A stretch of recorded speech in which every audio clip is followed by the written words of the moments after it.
Yes! What is up, everyone, and welcome to your new favorite series on YouTube, Coach Jimmy, where I break down the biggest games in the world in a fun and educational way because, let's be honest, I want all of you to become 10 times the player I ever was, and I think this is a really good way to make it happen. And today, I'm analyzing the first semifinal of the Champions League, RB Leipzig versus Paris Saint-Germain, which was supposed to be this thrilling match, but then it turned into well, I'll let Coach Jimmy take it from here.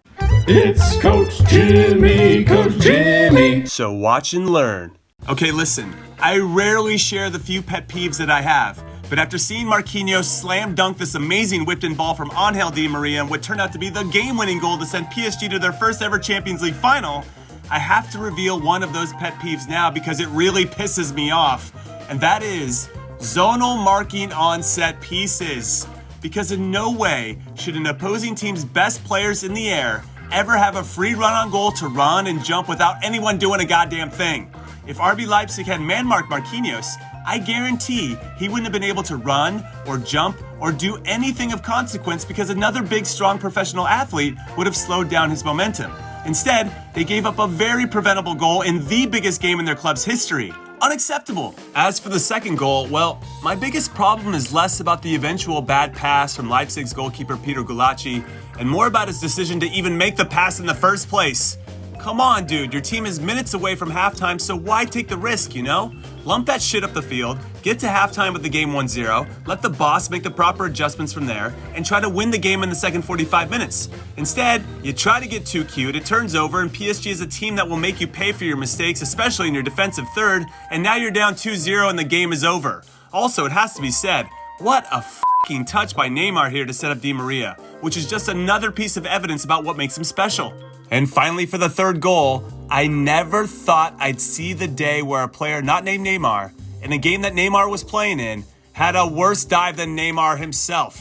And it was by a defender no less, as Leipzig's Nordi Mukili somehow got tripped up by the mere presence of Ander Herrera, or the wind of Ander Herrera, I'm not even sure, which led to his team completely shutting off because they thought it was a foul, and that led to a wide open header by the smallest player on the field, Juan Bernat. It's Coach Jimmy, Coach Jimmy.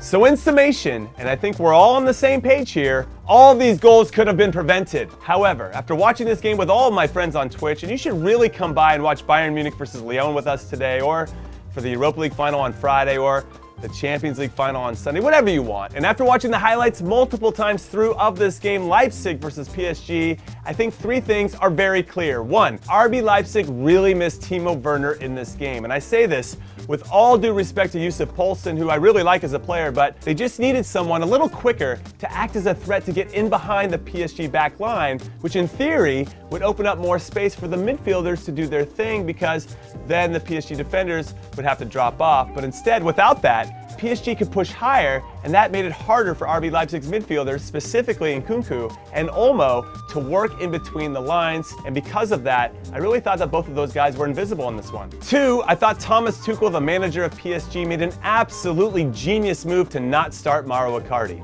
And not because Icardi isn't good, I think he's a terrific player, but because it was going to force Leipzig's stud young center back Dayot Upamecano, who was coming off a great game of having Diego Costa in his back pocket, to actually make decisions. Would he follow any of PSG's front three of Neymar, Mbappe, and Di Maria into midfield, which actually happened early on, if you remember, as he stepped to Mbappe, and that opened up space behind him, which Neymar properly exploited to get a one-on-one, and then Neymar hit it off the post. That's 2 games in a row now that Neymar has missed a one-on-one. Unacceptable. Now, if Icardi had started, Upamecano would have had another great game because he was going against a traditional number 9. But if you put him in a spot where he has to make decisions against players that are crafty and quick, he and the rest of his back line could get exposed, which is what I think kind of happened, and I don't think the young manager Julian Nagelsmann was prepared for it. And 3, even with those preventable goals, PSG were the better team and deserved to go through, and I look forward to seeing how they perform in the final, which I think will definitely be against Bayern Munich. Anyway, another Coach Jimmy is in the books, so let me know who else you want me to break down. I think I'm going to look at both Laporte and Lindelof's performances in their last matches respectively in the near future, so you can count on that. And of course, thank you for the support as always. Oh yeah. One last thing. I'm dropping an interview with Philadelphia Union captain and one of my former U.S. men's national team teammates, Alejandro Bedoya, later today, so it would mean a lot if you could hit like and leave a positive comment, especially about what an absolute beast I am. That would be the best. Later.